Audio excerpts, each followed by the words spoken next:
Hello കൂട്ടുകാരെ, പുതിയ വീഡിയോയിലേക്ക് എല്ലാവർക്കും സ്വാഗതം. ഞാൻ ഇന്ന് മോളുടെ ഫാൻസി ഡ്രസ് കോമ്പറ്റീഷന് സ്കൂളിൽ വിളിച്ചോണ്ട് പോകുന്നത് കേട്ടോ. കുറേ ദിവസമായില്ലേ ഞാൻ വീഡിയോ ഇട്ടിട്ട്. അപ്പം എന്നെ മറന്നുപോയെന്ന് ഞാൻ വിചാരിക്കുന്നു. മറക്കണ്ട, ഇടയ്ക്കിടയ്ക്ക് ബിസി ആവുന്നുണ്ട്, പിന്നെ പറ്റാത്തതുകൊണ്ടൊക്കെയാണ് ഇടാത്തത്. അപ്പം ഇന്ന് എനിക്കിങ്ങനെ ഒരു വീഡിയോ ഇടണമെന്ന് തോന്നി. അപ്പോൾ ഫാൻസി ഡ്രസ് ചെയ്യുമ്പോൾ നിങ്ങൾക്കും നിങ്ങളുടെ മക്കൾക്ക് നാളെ ഒരു ഹെൽപ്പ് ആയിക്കോട്ടെ എന്നുള്ള വിചാരിച്ചിട്ടാണ് ഞാനിപ്പോൾ ഈ വീഡിയോ ചെയ്യുന്നത്. അപ്പോൾ ഇച്ചായനോട് വരാൻ പറഞ്ഞപ്പോൾ ഇച്ചായൻ പറഞ്ഞു എനിക്ക് കുറച്ച് തിരക്കുണ്ട്, നിങ്ങളെ കൊണ്ടേ വിടാം, ടൈമിന് നിങ്ങളെ തിരിച്ച് വിളിച്ചുകൊണ്ട് വന്നോളാന്ന് പറഞ്ഞു. അപ്പോൾ എൻ്റെ കോൺസെപ്റ്റ് എന്നാന്നുള്ളത് വീഡിയോ ഫുള്ള് കണ്ടെങ്കിലേ മനസ്സിലാവുള്ളൂ. ഞാനല്ല കേട്ടോ ഇത് റെഡിയാക്കിയത് ഒരു ചേട്ടയാണ്. ആ ചേട്ടനെ കാണിക്കാം. ആ ചേട്ടയ്ക്ക് കുറേ ഗ്ലാസ് വർക്ക് ഒക്കെ ചെയ്യുന്നുണ്ട്. പള്ളികളിലെ ഗ്ലാസ് വർക്ക്, വീടുകളിലേക്ക് വേണ്ട ഗ്ലാസ് വർക്ക്, അങ്ങനെ കുറേ കാര്യങ്ങളൊക്കെ ചെയ്യുന്നുണ്ട്. അപ്പം ഞാൻ ചേട്ടയോട് എൻ്റെ കോൺസെപ്റ്റ് ഞാൻ പറഞ്ഞു. അപ്പോൾ ചേട്ടയ്ക്ക് അത് തന്നെ തീരുമാനം. ഫൈനലി ഇച്ചാൻ അതിനെ സെലക്ട് ചെയ്ത് അങ്ങനെ ഞങ്ങൾ അവിടെ എത്തി. ഞാൻ പറഞ്ഞില്ലേ ഗ്ലാസ് വർക്ക് എന്നതാ, ഇതൊക്കെയാണ് കേട്ടോ ഗ്ലാസ് വർക്ക് എന്ന് പറയുന്നത്. ഇത് ചെയ്യുന്ന ഈ ചേട്ടയാണ്. ഇത് ആ ചേട്ടയുടെ വർക്ക്ഷോപ്പാണ്. അപ്പോൾ ചേട്ടയുടെ വർക്ക്ഷോപ്പ് നോക്കി കഴിയുമ്പോൾ തന്നെ നിങ്ങൾക്ക് മനസ്സിലാവും, പെയിന്റ് ആകെ മൊത്തം ഗ്ലാസ് കുപ്പിച്ചില്ലുകൾ മാത്രമേ ഉള്ളൂ. ഇവിടെ രാവിലെ പറഞ്ഞു വിട്ടതാണ് 8 മണിക്ക്. ഇങ്ങനെ വടി അതിന് നിപ്പുണ്ട്, റെഡി ആയിട്ടൊന്നുമില്ല. ഇവനോട് ഞാൻ സ്കൂൾ ബസ്സിന് പോകാൻ പറഞ്ഞതാണ്. ഇല്ല, ഞാൻ ഇവളെയും കൊണ്ടേ പോകുള്ളൂ എന്ന് പറഞ്ഞിട്ടുണ്ടെങ്കിൽ അവൻ്റെ പണി പാടാനുള്ള ലക്ഷണമുണ്ട്. ഇവിടെ എന്തൊക്കെയോ കിടന്ന് പണിയുന്നുണ്ട്. ഞാൻ പറഞ്ഞു മര്യാദയ്ക്ക് നിൽക്കണം, ഇല്ലെങ്കിൽ അവിടെ ഇവിടെ എന്തെങ്കിലുമൊക്കെ കുത്തിക്കൊള്ളും. അതുകൊണ്ട് അതിന് ഇട വരുത്തണ്ട, പിന്നെ ചോരയൊക്കെ കാണേണ്ടി വരും, അതിനൊന്നും ഇട വരുത്താതെ നിൽക്കാൻ പറഞ്ഞു. അങ്ങനെ ഫൈനലി ഇതാ ഞാൻ ഗ്ലാസ് വർക്ക് നിങ്ങളെ കാണിക്കാം. ഇപ്പോൾ ഓൾറെഡി അവർക്കൊരു വർക്ക്, ഒരു പള്ളിയുടെ വർക്കാണ് ഇട്ടേക്കുന്നത്. അപ്പോൾ അതാ ഇങ്ങനെ ചെയ്തുകൊണ്ടിരിക്കുകയാണ്. ഇത് ഓൾമോസ്റ്റ് ഫിനിഷ് ആയി വന്നു. ഇത് കളർ ഗ്ലാസുകൾ പീസസ് ഇല്ല, അതിനിങ്ങനെ ഫുൾ കിട്ടിയാൽ അതിനെ കട്ട് ചെയ്തിട്ട് പൊടിച്ചിട്ട് എല്ലാം അടിച്ച് പൊടിച്ച് തല്ലി പൊടിച്ചിട്ടാണ് ഇത് ചെയ്യുന്നത്. മൊത്തത്തോടെ ഇങ്ങനെ ഫുൾ പീസായിട്ട് അവർക്ക് വേണ്ട, പൊടിയായിട്ടുള്ള കളർ പീസുകൾ കിട്ടിയാൽ മതി. അവർ അത് വെച്ച് പണിതോളും. എന്തേലും ഒരു പീസ് കിട്ടിക്കഴിഞ്ഞാൽ അതും കൊണ്ട് എന്തേലും ആക്കാൻ പറ്റും എന്നുള്ള അങ്ങനെ ഒരു മൈൻഡ് സെറ്റുള്ള ഒരു ചേട്ടയാണ്. അപ്പോൾ ആ ചേട്ടായി ഇതിൻ്റെ വർക്ക് ചെയ്തുകൊണ്ടിരിക്കുന്ന സമയത്ത് അതിൻ്റെ ഇടയ്ക്ക് പോയി ഞാൻ ശല്യം ചെയ്തിട്ടാണ് ഇവളുടെ പരിപാടിക്ക് വേണ്ടിയിട്ട് ഞാൻ ബുദ്ധിമുട്ടിച്ചത്. അങ്ങനെ ഇവർ രണ്ടുപേരും കൂടെ ഇവളുടെ മുഖത്ത് എന്തൊക്കെയോ കലാപരിപാടി. അങ്ങനെ കണ്ടു കഴിഞ്ഞപ്പോൾ ഞാൻ എന്നാൽ അവിടെ ഒരു സ്പ്രേ ഗൺ ഇരിപ്പുണ്ട്, അപ്പോൾ അത് എടുത്തിട്ട് നമ്മളൊന്ന് പെയിന്റ് അടിച്ചാന്ന് വെച്ചാൽ, പക്ഷെ അതിൻ്റെ അകത്ത് ഒന്നുമില്ലായിരുന്നു. അപ്പം ഞാൻ പറഞ്ഞു ചേട്ടാ എന്നെ പറ്റിച്ചില്ലേ, കളിയാക്കി നിൽക്കുമായിരുന്നു. അങ്ങനെ അവിടെ നിന്ന് എല്ലാം റെഡി ആയതാ, ഇതാണ് ഇവളുടെ ലുക്ക്. അങ്ങനെ ഞങ്ങൾ ഇറങ്ങി സ്കൂളിലേക്ക്. ഞങ്ങൾക്ക് 9 o'clock റിപ്പോർട്ട് ചെയ്യാനായിരുന്നു, പക്ഷെ ഞങ്ങൾ ഇവിടെ നിന്ന് ഇറങ്ങുമ്പോൾ തന്നെ 9:30 ആയിരുന്നു. പിന്നെ എന്തെങ്കിലുമൊക്കെ സ്കൂളിൽ എക്സ്ക്യൂസ് പറഞ്ഞ് കയറാം, നമ്മുടെ സ്കൂളല്ലേ എന്ന് വിചാരിച്ച് ചേട്ടച്ചാരും ക്ലാസ് മിസ് ചെയ്യാനുള്ള പരിപാടിയൊക്കെ നോക്കി, പക്ഷെ ഒന്നും നടന്നില്ല. എന്തായാലും പിടിച്ച് പിടിയാലേ അവനെ ക്ലാസ്സിൽ വിട്ടിട്ട് വേണം ഞങ്ങൾക്ക് പോകാൻ കേട്ടോ.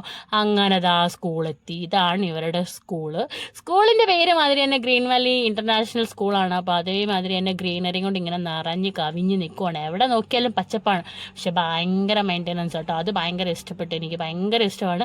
അങ്ങനെ ഞങ്ങളിതാ സ്റ്റെപ്പെല്ലാം കയറി, പകുതി കോസ്റ്റ്യൂമിലും പകുതി എൻ്റെ കയ്യിലും അങ്ങനെ ഇങ്ങനെയൊക്കെ ആയിട്ട് കയറി. അവിടെ ചെന്ന് കഴിഞ്ഞപ്പോൾ സെക്കൻഡ് സ്റ്റാൻഡേർഡിൻ്റെ C സെക്ഷൻ വരെയുള്ള ഓൾറെഡി പിള്ളേരുടെ എല്ലാം കഴിഞ്ഞായിരുന്നു.